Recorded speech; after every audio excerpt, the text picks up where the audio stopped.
गांव सराय उत्तराखंड के पहाड़ों में छिपा एक छोटा सा शांत गांव था।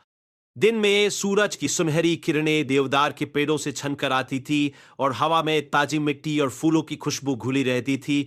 लेकिन जैसे ही सूरज ढलता, एक अजीब सी खामोशी गांव को अपनी गिरफ्त में ले लेती।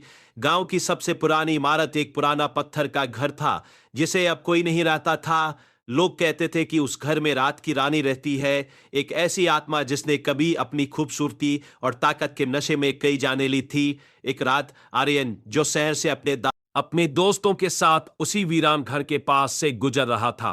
यह सब बकवास है, आर्यन ने कहा। भूत प्रेत कुछ नहीं होते।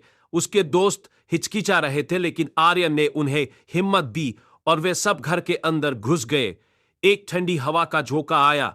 अंदर का माहौल भयावह था।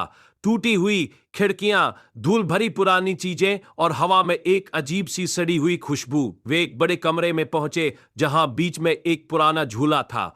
आर्यन के एक दोस्त ने डरते झूले को छू लिया। तभी पास की एक पुरानी अलमारी का दरवाजा अपने आप खुला और एक भयानक आवाज आई, तुम यहां क्या कर रहे हो? आर्यन और उसके दोस्त जम गए। उन्होंने देखा कि अलमारी से एक धुंधली सी आकृति निकल रही थी, जिसकी आंखें अंगारों की तरह चमक रही थी। वह आकृति धीरे धीरे उनकी तरफ बढ़ रही थी। हवा में फूलों की तेज खुशबू फैल गई, रात की रानी के पसंदीदा फूलों की खुशबू। लेकिन इस खुशबू में एक अजीब सी मिठास और जहर दोनों थे। आर्यन ने हिम्मत करके चिल्लाया, भागो बे!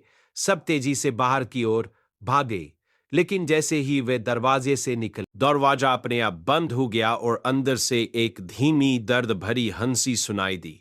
वे कभी नहीं जान पाए कि अंदर क्या था, लेकिन उस दिन के बाद आर्यन ने कभी रात की रानी के घर के पास जाने की हिम्मत नहीं की। गांव सराय में आज भी रात ढलते ही लोग अपने घरों में दुबक जाते हैं, क्योंकि वे जानते हैं कि कुछ रहस्य ऐसे होते हैं जिन्हें कभी नहीं छेड़ाना चाहिए।